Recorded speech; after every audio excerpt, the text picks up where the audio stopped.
আর যারা negative comments করেন please দেখবেনই না আমার কাছে নিচে সকলের কাছে যে আমি লাস্ট এতদিন ধরে কোনো ভিডিও আপলোড আমি এসসি আমি ফিমেল তো আমার টোটাল মার্কস ছিল 10। নেক্সট কোয়েশ্চেন হচ্ছে sparking queen the most asked question group C এর স্যালারি, এটাই তো হচ্ছে জবের মেইন অ্যাট্রাকশন। তো চলো সবাইকে আমি এটাই ক্লিয়ার করি। অনেকেই hello everyone, welcome back to my channel রূপ আনফিল্টার্ড। অ্যান্ড প্রথমেই আমি ক্ষমা চেয়ে নিচ্ছি সকলের কাছে যে আমি লাস্ট এতদিন ধরে কোনো ভিডিও আপলোড করিনি, কোনো আপডেট দিইনি। তোমাদের জেলবিটি 2 নিয়ে তোমরা এতটা উৎসাহ দেখাচ্ছ, এত ভালোবাসা দিয়েছো আমার লাস্ট ভিডিওতে, এতটা তোমাদের কোয়েরিজ আমি সত্যিই ভাবতে পারিনি। ভিডিওটা লাস্ট 10K গেছে ভিউজ, অ্যান্ড অলসো তোমরা সবাই সাবস্ক্রাইব করেছো, thank you so much.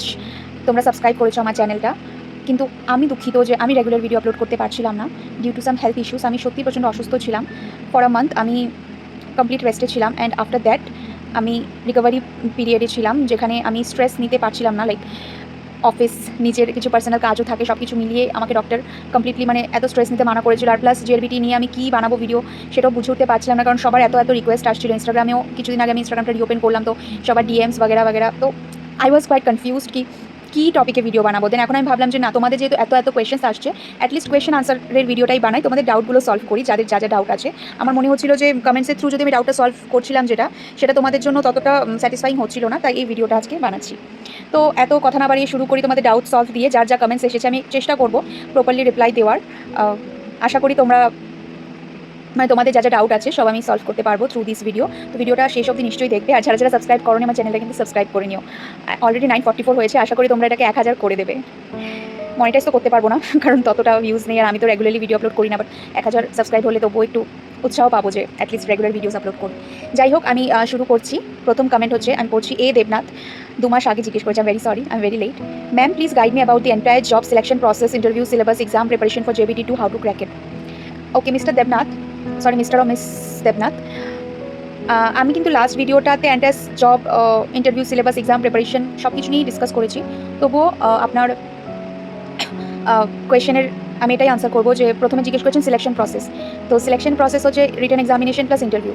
Written এক্সামিনেশনে 2টো পেপার হয়, paper 1 and paper 2, and then ইন্টারভিউতে ডকুমেন্ট ভেরিফিকেশন হয়, যা ডকুমেন্ট রিকোয়ার্ড সেগুলো সাবমিট করে ইন্টারভিউ দিতে হয়, অ্যান্ড দেন ইন্টারভিউ ক্র্যাক করলে এক্সাম ক্র্যাক।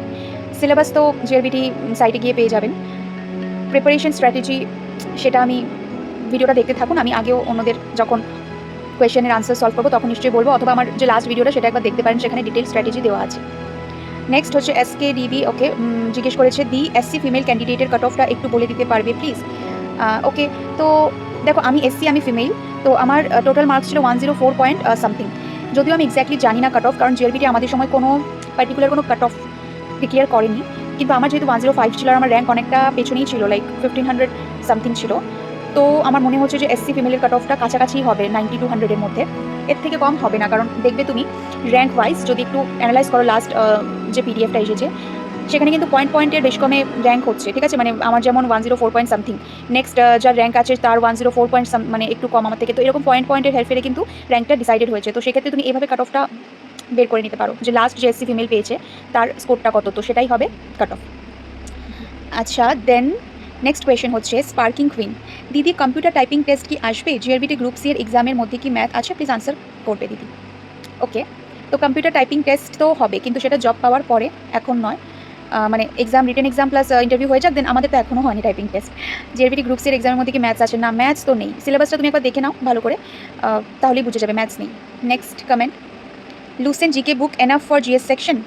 আই থিঙ্ক এটা রিপ্লাই আমি দিয়েছি, তবুও আমি আবার বলছি, লুসেন্ট জিকে বুকটা তোমরা রেফার করতেই পারো, কারণ সেটাতে কমপ্লিটলি যে জিকে জিএসের যে সিলেবাসটা আছে সেক্ষেত্রে মানে লুসেন্ট এসএসসি সিজিএল সিএইচএসএল এর লোকেরা রেফার করে। আমার মনে হয় না ত্রিপুরার যে মানে জেআরবিটি যে কোয়েশনটা হয়েছে সেটা ততটা হাই লেভেলে গেছে, বাট স্টিল লুসেন্টে মানে সব কিছু আছে যেটা তুমি এনসিআরটি পড়লে পাবে, সেটা লুসেন্টে খুবই মানে একটা নোটস ফর্মে দেওয়া আছে। তো সেক্ষেত্রে তোমরা পড়তে পারো, যদি বুকটা খুব টাফ লাগে সেক্ষেত্রে তোমরা নর্মালি 6 to 10 যে এসএসটি বুকসগুলো আছে সেগুলো পড়ে নাও, এনসিআরটি পড়ে নিলে খুব ভালো হয়। এছাড়া তো আর কোনো মানে লাইক বুক আমি জানি না কি রেফার করতে হবে, কারণ আমি জিকেটা ততটা গুরুত্ব দিয়ে পড়িনি, to be very honest. Madam আপনার ইনস্টাগ্রাম আছে কি? আমার নোটস লাগবে। ইনস্টাগ্রাম তো আছে, এখন খুলেছি। আমি এখানে স্ক্রিনে আমার ইনস্টাগ্রাম আইডিটা দিয়ে দিচ্ছি, তোমরা যারা ফলো করতে চাও আমাকে ইনস্টাগ্রামে নিশ্চয়ই ফলো করে নেবে, ডিএম করো, যতটা পারি হেল্প করবো। Please do you know when JBT 2 will be recruited? Currently I don't know, but maybe the notification will come out by the end of this year, or maybe in the beginning of 2026. Hope for the best. GLBT form fill up শেষ নাকি শুরুই হয়নি? Please দিদি group সির computer class দিন। রুম্পি বলেছে, Rumpi Begum. Rumpi, I am very sorry, আমি regular video upload করতে পারছি না, কম্পিউটার ক্লাস আর কীভাবেই করাবো। থ্যাংক ইউ, তোমরা আমাকে এতটা ট্রাস্ট করে বলছো। আমি চেষ্টা করবো কিছু নোটস वगैरह যদি আমি প্রোভাইড করতে পারি নিজের তরফ থেকে। বাকি তোমরা কিন্তু কম্পিউটারের জন্য ইউটিউবে যে কোনো লাইক চ্যানেলে গিয়ে তোমরা লাইক জাস্ট সার্চ করো যে বেসিক কম্পিউটার নলেজ, পেয়ে যাবে। সেটা নোট করে নাও কোনো ডায়েরিতে বা কপিতে, সেগুলো পড়ে নাও। অথবা অনেক কোচিং সেন্টার নোটস প্রোভাইড করছে, সেক্ষেত্রে তোমরা ওদের যে নোটসগুলো রেফার করতে পারো। দিদি কোন ডিপার্টমেন্টে পোস্টিং দিয়েছে? পিডাব্লিউডি আর&বি। তারপর need zoom session and guidance. হ্যাঁ, আমি অনেক বড় মুখ করে বলেছিলাম লাস্ট ভিডিওতে জুম সেশন নেব। সত্যি বিশ্বাস করো, আমি এতটা টাইট শিডিউলে যে আমার হচ্ছে না এখন। যদি আমি নিই, আমি সত্যি বলে দেবো।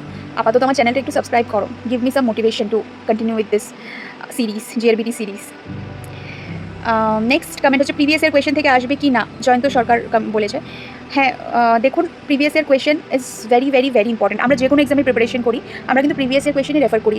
সেটা দেখে অন্তত বুঝতে পারবেন যে কীরকম ধরনের কোয়েশ্চেন্স আসছে, কোন সেকশন থেকে বেশি কোয়েশ্চেন্স আসছে, অথবা কী প্রিপারেশন করতে হবে, কী রকম করে প্রিপারেশনটা করতে হবে। তো সেটা খুবই একটা ইম্পর্টেন্ট স্টেপ। প্রথমে প্রিভিয়াস ইয়ার কোয়েশ্চেনটা অ্যানালাইজ করতে হবে। দিয়ে গ্রুপ সি এর স্যালারি কীরকম হয়, most important question, most asked question, group C এর স্যালারি। এটাই তো হচ্ছে জবের মেইন অ্যাট্রাকশন। তো চলো সবাইকে আমি এটাই ক্লিয়ার করি, অনেকেই এই কমেন্টটা করেছে। তো শুরুতে যখন আমি জয়েন করি তখন আমার ইনহ্যান্ড স্যালারি ছিল মেবি 17,100, ঠিক আছে। বাট জব যখন আমি জয়েন করি তারপর থেকে ডিএ ইনক্রিজ হওয়া শুরু হয়। গভর্নমেন্ট অবভিয়াসলি ডিএ ইনক্রিজ করে প্রত্যেক বছরে বা উইদিন সাম মান্থস, ঠিক আছে। তো সেক্ষেত্রে আমার স্যালারিটা এখন হচ্ছে 19,000 সামথিং, মেবি 50 অর 19,100, যাই হোক 19,000 ইন হ্যান্ড। এবার যদি নেক্সট আবার ডিএ বাড়ে তো স্যালারিটা আরেকটু বাড়বে। তো এভাবে তোমার স্যালারি বাড়বে, মানে ডিএটা তো ইনক্রিজ হবে। আর এখন আমার অলমোস্ট 2 বছর হতে চলেছে। 5 বছর যখন রেগুলার হয়ে যাবো তখন তো house rent allowances and everything সব অ্যালাউন্সেস পাবো। বাট এখন 5 বছর যেহেতু ফিক্সড, তো সেক্ষেত্রে ডিএ বেড়ে যতটা বেড়েছে ঠিক আছে, স্যালারিটা আশা করি আরেকটু বাড়বে। তো এটাই হচ্ছে স্যালারি। যারা যারা স্যালারির ব্যাপারে জিজ্ঞেস করেছে, তো the salary is 19K in hand.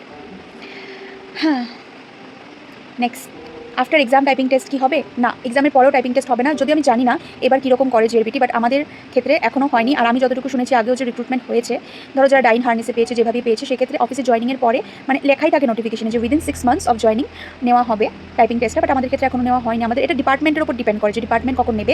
অনেক ডিপার্টমেন্টে কিন্তু নিয়েছে, তো আমাদের ডিপার্টমেন্টও মেবি নিতে পারে খুব তাড়াতাড়ি।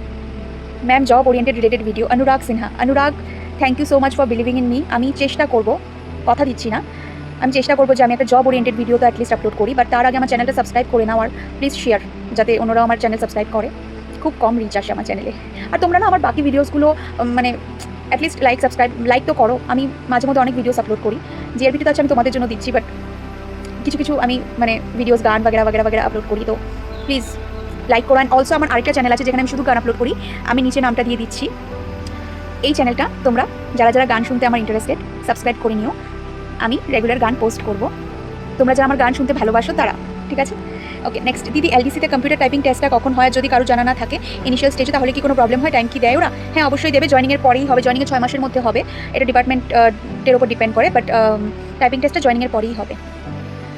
দিদি, একটা টেলিগ্রাম গ্রুপ ক্রিয়েট করলে আর আপডেট দিলে সব কিছু দিলে ভালো হতো। তন্ময় সাহা, আমি চেষ্টা করবো টেলিগ্রাম গ্রুপ বানানোর, বাট দ্য প্রবলেম ইজ আমি নিজেই টেলিগ্রাম অ্যাক্টিভ থাকি না। তো আমি গ্রুপ বানাবো, কিন্তু এরপর আমি অ্যাক্টিভ থাকবো না, ট্র্যাজেডি হয়ে যাবে। ম্যাম জিআরবিটি গ্রুপ সির জন্য কি কম্পিউটার সার্টিফিকেট থাকতে হবে? জিজ্ঞেস করেছে অর্পিতা ভৌমিক। হ্যাঁ Arpita, computer certificate is must, থাকতেই হবে, না থাকলে বানিয়ে নাও, টাইম আছে। SSC current affairs and GRBT গ্রুপসের কারেন্ট অ্যাফেয়ার্স কি সেম? দেখো, কারেন্ট অ্যাফেয়ার্স তো কারেন্ট অ্যাফেয়ার্সই। এটা এবার এসএসসি হোক, ইউপিএসসি হোক, টিপিএসসি হোক, টিসিএস হোক, কারেন্ট অ্যাফেয়ার্স মানে ইন্ডিয়াতে, ওয়ার্ল্ডে কারেন্টলি কী কী হচ্ছে, ত্রিপুরাতে কারেন্টলি কী কী হচ্ছে। তো সেক্ষেত্রে কারেন্ট অ্যাফেয়ার্স কিন্তু সবার ক্ষেত্রে সেমই, সেটার মধ্যে কোনো লেভেল নেই। তো yes, same. Was it strategy to follow you? আচ্ছা দিদি, তুমি কি বেঙ্গলিতে দিয়েছো না ইংলিশে? আমি ইংলিশই চুজ করেছি, বাট বেঙ্গলি আর ইংলিশ দুটোই অপশন থাকে, মানে কোয়েশ্চেন পেপারে দুটোই থাকে, বেঙ্গলিতেও কোয়েশ্চেন থাকে, ইংলিশেও কোয়েশ্চেন থাকে। সো তোমার যেটা প্রেফারেবল তুমি সেই ল্যাঙ্গুয়েজেই এক্সামটা দেবে। দিদি, গ্রুপ সি এর ফুল সিলেবাসে ডিটেলস ভিডিও করলে ভালো হতো, কোন টপিক্সগুলো ইম্পর্টেন্ট? দেখো, কোন টপিক্স ইম্পর্টেন্ট সেটা বলাটা তো খুব মুশকিল, সবই ইম্পর্টেন্ট।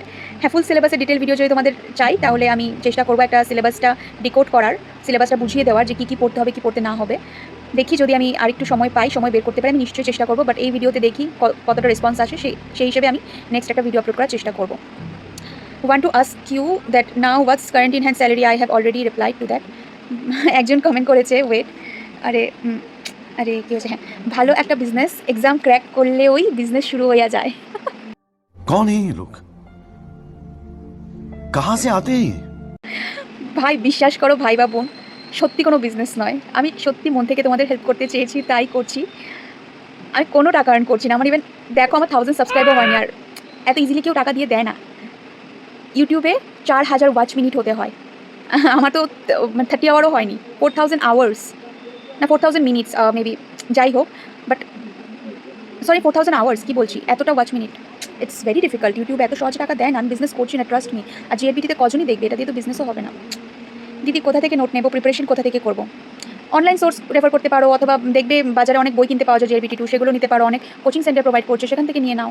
বাট প্রিপারেশনটা পুরোটাই তোমার উপর ডিপেন্ড করে, তুমি কীভাবে প্রিপারেশন করবে, এটা তো কেউ বলে দিলে হবে না। GRBT group C topic, geography topic কী কী পড়তে হবে? আমি নিজেই জিওগ্রাফি পড়িনি ঠিক করে, আমি কি বলবো তোমাকে। বাট জিওগ্রাফি টপিক কী কী পড়তে হবে সেটা পুরোটা সিলেবাসে লেখা আছে। যেরকম রিভার, কয়টা ত্রিপুরা ইন্ডিয়াতে, রিভারের লেন্থ, তারপর লংগেস্ট রিভার, লার্জেস্ট রিভার, তারপর national parks, animal, geography area, ত্রিপুরার এরিয়া কত, 10,323 স্কোয়ার কিলোমিটার মেবি, জানি না, আমাকে ইন্টারভিউতে এই কোয়েশনটা কিন্তু জিজ্ঞেস করেছে, ভেরি ইম্পর্টেন্ট। তো ত্রিপুরা জিওগ্রাফি, ওয়ার্ল্ডের জিওগ্রাফি, ইন্ডিয়া জিওগ্রাফি পড়ে নাও। এটা জাস্ট এতটুকুই পড়ে নাও যে বেসিকগুলো পড়ে নাও। Truly helpful video, thank you so much and guide us for further if it's possible. Thank you so much আমাকে এতটা অ্যাপ্রিসিয়েট করার জন্য। হ্যাঁ, আমি চেষ্টা তো করছি গাইড করার জন্য, বাস সময়টাই হয়ে উঠছে না। একজন বলেছে নাম্বার 1 ইংলিশে উইক, এটা অনেকেরই প্রবলেম। জব ওরিয়েন্টেড কোয়েশন লাগবে, চেষ্টা করব। তুমি দুইটা আমাকে হেল্প করো, আমি তো নিজেকেই হেল্প করতে পারছি না। বাকিগুলি প্রিপেয়ার করে নেব, আর তুমিও আপলোড করো, দেখতে ভালোই লাগে, আর ফলো করবো। থ্যাংক ইউ সো মাচ, আমাকে ফলো করেই নাও। আমি রেগুলার কিছু কিছু ভিডিওস আপলোড করি, আমি হেল্প করবো। হ্যাঁ, অবশ্যই জব ওরিয়েন্টেড কোয়েশন আমি চেষ্টা করবো তোমাদেরকে দেওয়ার। ইংলিশটা ঠিক করো, উইক বললে তো হবে না, ঠিক করতে হবে। Thanks for sharing your strategy, super helpful for those of us preparing, clear, motivating and straight to the point. Gyno genius, thank you so much for appreciating me. Thank you. The helping bee বলেছে no arrogance, 100% clarity, down to earth. Thank you so much, thank you so much. তোমাদের এই অ্যাপ্রিসিয়েশনের জন্যই তো আমি ভিডিওটা আবার upload করতে বাধ্য হচ্ছি, না হলে কত মানুষ কত নেগেটিভ কথাবার্তা বলে, বাট ট্রাস্ট মি, আমার কোনো ফরক পড়ে না। তোমরাই আমাকে অ্যাপ্রিসিয়েট করে করে একদম আকাশে তুলে দিয়েছো, তাই তো আমি আবারও ভিডিও করছি। আমার এতটা টাইম নেই, বাট স্টিল আমি ট্রাই করছি। জব ওরিয়েন্টেড কোয়েশন যারা যারা বলছো, আমি ট্রাই করবো, ট্রাস্ট মি। জিএস কি শুধু এনসিইআরটি 6 to 10 বুকস পড়েছো? সত্যি বলতে কি আমি কোনো বুকই পড়িনি, আমি যতটা পেরেছি নিজে নিজে যেখান থেকে পেরেছি, আমার যা ইম্পর্টেন্ট লেগেছে নোটস বানিয়েছি। আর আমি জিকে জিএস অতটা পড়িনি, জাস্ট কারেন্ট অ্যাফেয়ার্স পড়েছিলাম। এগুলো আমি আগের ভিডিওতে বলেছি, তোমরা প্লিজ আগের ভিডিওটা একবার দেখে নাও। আর হ্যাঁ, এনসিইআরটি 6 to 10 বই পড়তে পারো, খুব ভালো হবে যদি পড়ে নাও, এখান থেকেই আসবে most of the questions. Where are you from? I am from India, I am from Tripura. Ma'am কী কী অনলাইন সোর্স ফলো করেছো প্লিজ বলো। অনলাইন সোর্স আমি ফলো করেছি Parcham classes for current affairs, ইউটিউবে পেয়ে যাবে, যে কোনো ক্লাসেস ফলো করতে পারো, কারেন্ট অ্যাফেয়ার্স সব জায়গায় সেমই হয়, ঠিক আছে। সেকেন্ডলি আমি ফলো করেছি মুনমুন দেববর্মা, ওর কোনো একজন ছিল ইউটিউবে যিনি কম্পিউটার পড়াতেন, অথবা তোমরা যে কোনো ইউটিউব চ্যানেল ফলো করতে পারো। এতটুকু দ্যাটস ইট আমি ফলো করেছি। অনলাইন সোর্সের মধ্যে টেক্সট বুকের টেস্ট সিরিজ আমি লাইক লিটারালি ফলো করেছি। ওটার মধ্যে কিছু টেস্ট পাওয়া যায় ইংলিশে, জিকে জিএস, তো আমি সেগুলো দিয়ে দেখতাম যে আমার কতটা নলেজ আছে বা আমি কতটা পারফর্ম করতে পারবো। ম্যাম কী কী বুক পড়তে হবে সব ডিটেলসে বলেন। বুক তো আমি সেরকম কিছু পড়িনি, বাট তোমরা চাইলে এনসিইআরটি, এসসিইআরটি এসব হিস্ট্রি, জিওগ্রাফি, পলিটি পড়তে পারো। দেন অলসো কোনো কোচিং সেন্টার নোটস প্রোভাইড করলে পড়ো। কম্পিউটার, জব ওরিয়েন্টেড কোয়েশ্চেন, সেগুলো অনলাইন সোর্সেস অনেক পেয়ে যাবে। প্লিজ স্টাডি, যেখান থেকে পারো পড়ো, পড়তে থাকো, পড়ার কোনো শেষ নেই, সব পড়ো, টাইম আছে, ইউটিলাইজ দ্যাট। হাই দিয়ে আমার তো কম্পিউটার সার্টিফিকেট নেই। পায়েল কোনো ব্যাপার নয়, কম্পিউটার সার্টিফিকেট বানাতে তেমন কিছু লাগে না, তুমি 3 মাসের একটা কোর্স করে নিতে পারো, অথবা তুমি কম্পিউটার সেন্টারে যোগাযোগ করো, আই থিঙ্ক ওরা হেল্প করবে তোমাকে কম্পিউটার সার্টিফিকেট প্রোভাইড করতে। আকাশ দেববর্মা বলছে কম্পিউটার সার্টিফিকেট কি ইম্পর্টেন্ট? আমার কম্পিউটার সার্টিফিকেট নেই। হ্যাঁ, অবভিয়াসলি কম্পিউটার সার্টিফিকেট ছাড়া জিআরবিটি গ্রুপ সি জবের জন্য তুমি এলিজিবল নও। ম্যাম এলডিসি আর এগ্রিকালচার অ্যাসিস্ট্যান্টের সিলেবাস কি সেম হবে? হ্যাঁ, same syllabus, same examination, just তোমার প্রেফারেন্স আলাদা আলাদা হয়। নোটিফিকেশন বের হবার কতদিন পর এক্সাম ডেট হয় minimum? Pratima I think notification বেরোনোর 6 মাসের মধ্যেই এক্সাম হয়, আমাদের সময়ও তেমনটাই হয়েছিল। মক টেস্ট কীভাবে দিতে প্লিজ বললে ভালো হতো, সেটা আমি বলেছি একটু আগে। টেক্সট বুককে টেস্ট সিরিজ নিয়ে নাও, এসএসসি সিএইচএসএল অথবা যে কোনো এলডিসি এক্সাম প্রেফারেন্স সিলেক্ট করো, একটা টেস্ট সিরিজ কিনে নাও যেটা 250 বা কোপন টোপন লাগিয়ে এরকমই পড়বে, তো সেটা কিনে নিলে ভালো হবে। সেখানে GK GS, English, current affairs সব কিছু টেস্ট দিতে পারবে। টেস্ট দিলে কী হবে, তুমি বুঝবে যে তুমি কতটা পারফর্ম করতে পারছো। শুধু টেস্টটা দিলে হবে না, টেস্টটা অ্যানালাইজও করতে হবে যে তোমার কী কী ভুল হয়েছে, তো সেখান থেকে তুমি অনেক কিছু শিখে নিতে পারবে। আপনার কথাগুলো খুব ভালো লেগেছে, আপনি খুব সুন্দরভাবে কথা বলেন। জিআরবিটি এর বিষয়ে নিয়মিত ভিডিও দেওয়ার চেষ্টা করবেন। Thank you so much Ahmed, আমি চেষ্টা করবো। এনসিইআরটি তো ইংলিশ ল্যাঙ্গুয়েজ, বেঙ্গলির জন্য কিছু বুক বলুন প্লিজ। এনসিইআরটি ইংলিশ ল্যাঙ্গুয়েজ ঠিক আছে, বাট এখন যে ত্রিপুরা বোর্ডের যে বইগুলো আছে 6 to 10, সেগুলো আই থিঙ্ক বাংলাতেই আছে এসসিইআরটি, তো সেগুলো ফলো করতে পারেন। আর হিস্ট্রি, জিওগ্রাফি, পলিটি সেমই সিলেবাস, মানে এগুলো এই বাংলা মিডিয়ামের বইগুলো পড়লেও হয়ে যাবে। ম্যাক্সিমাম সেমই কমেন্টস এসেছে, আমি আশা করি অনেকেরই কমেন্টের উত্তর আমি দিয়ে দিয়েছি, আরও অনেক অনেক কমেন্টস আছে। সবাই সেম কোয়েশ্চেন্সই করছে যে কী বুক থেকে পড়েছি কী না পড়েছি। আশা করি তোমরা লাস্ট ভিডিওটা দেখেছো। লাস্ট ভিডিওটা না দেখে থাকলে একবার প্লিজ গিয়ে দেখে নাও, ওটাতে আমি অনেক কিছু বলেছি। এরপরও যদি তোমাদের কিছু জানতে হয় তো নিচে আমার ইনস্টাগ্রাম আইডি দেওয়া আছে, সেখানে আমাকে তোমরা ডিএম করতে পারো, ইনস্টাগ্রাম ফলো করে নিও। অ্যান্ড অলসো আর যা কোয়েশ্চেন্স আছে কমেন্ট করতে পারো নিচে। আমার চ্যানেলটা লাইক করে মানে সাবস্ক্রাইব করে দিও, ভিডিওটা লাইক করে দিও, আর ভিডিওটা যত পারো শেয়ার করো, যাতে যারা জেআরবিটি প্রিপেয়ার করতে ইচ্ছুক ওরা যাতে আমার চ্যানেলটা সাবস্ক্রাইব করে। আর ওদের যা গাইডেন্স দরকার আমি চেষ্টা করবো তোমাদের সকলের কোয়েরিজ সলভ করতে। আশা করি সকলের সব কোয়েরিজ আমি সলভ করেছি। বাস কোয়েশ্চেন্স সিমিলারই আসছে সকলের থেকে। ভিডিওটা অনেক লম্বা হয়ে গেছে, 22 মিনিটের ভিডিও। আমি অতটা গুছিয়ে কথা বলতে পারি না, তাই মাফ করবেন সবাই। আমি অতটা গুছিয়ে কোনো স্ক্রিপ্ট লিখে বসিনি যে আমি স্ক্রিপ্টেড ভিডিও বানাবো, যা মনে এসেছে তাই বলেছি। কোনো ভুল ত্রুটি হলে আই এম ভেরি সরি। আর যারা নেগেটিভ কমেন্টস করেন প্লিজ দেখবেনই না আমার ভিডিও। লাইক আমি রিকোয়েস্ট করছি, দেখার দরকারই নেই। বাট প্লিজ পজিটিভ কিছু না বলতে পারলে নেগেটিভ কিছু বলার দরকার নেই। যাদের দরকার ওরাই দেখবে ভিডিওটা, আমি ওদের জন্যই বানিয়েছি। দরকার না থাকলে শুধু টাইম ওয়েস্ট করার কোনো দরকার নেই। মানে লাইক লিটারালি আমি বলছি, আমিও দেখি না, বাট অ্যাটলিস্ট আমি কারোর ভিডিও থেকে নেগেটিভ কমেন্টস করি না। তো ভালো থাকবে সবাই, চ্যানেলটা সাবস্ক্রাইব করে নেবে, ভিডিওটা কেমন লাগলো সেটাও জানাবে। আর আশা করি তোমরা খুব ভালো করে প্রিপারেশন নিচ্ছ, পড়া শুরু করে দাও, যে কোনো দিন নোটিফিকেশন চলে আসতে পারে। আর যদি একটা চাকরি পেতে হয়, চাকরি পাওয়াটা আজকের দিনে খুব খুব খুব দরকার। আর স্যালারিও ততটা খারাপ নয়, এমনি তো 5 বছর পরে তো রেগুলার হয়েই যাবে। তো একটা গভর্নমেন্ট জব একটা সিকিউরিটির জন্য খুব দরকার। আমি নিজে এখন ফিল করছি যে কতটা পিসফুল লাগে একটা জব থাকলে, যখন মাসে মাসে তোমার স্যালারিটা ক্রেডিট হয়। তো সেক্ষেত্রে মানে এই এতটুকু স্ট্রাগল তো করতেই হবে, একটু তো পড়তেই হবে। একটু না পড়লে কম্পিটিটার প্রচুর বসে আছে। আর আমার মনে হয় না যে তখন ততটা নিট ছিল। এখন হতে পারে ভ্যাকেন্সি কম আসবে। যদি 500 ভ্যাকেন্সি আসে তাহলে ভাবো যে কম্পিটিশনটা কতটা টাফ হবে। তো প্লিজ বি সিরিয়াস, ট্রাই করো প্রিপারেশন করার। যে কোনো কোয়েরিজ থাকলে কন্ট্যাক্ট মি থ্রু ইনস্টাগ্রাম অথবা ইউটিউবে কমেন্ট করতে পারো। আমি চেষ্টা করবো তোমাদের সকলের কোয়েরিজ সলভ করার। ভালো থেকো, দেখা হচ্ছে পরের যে কোনো ভিডিওতে।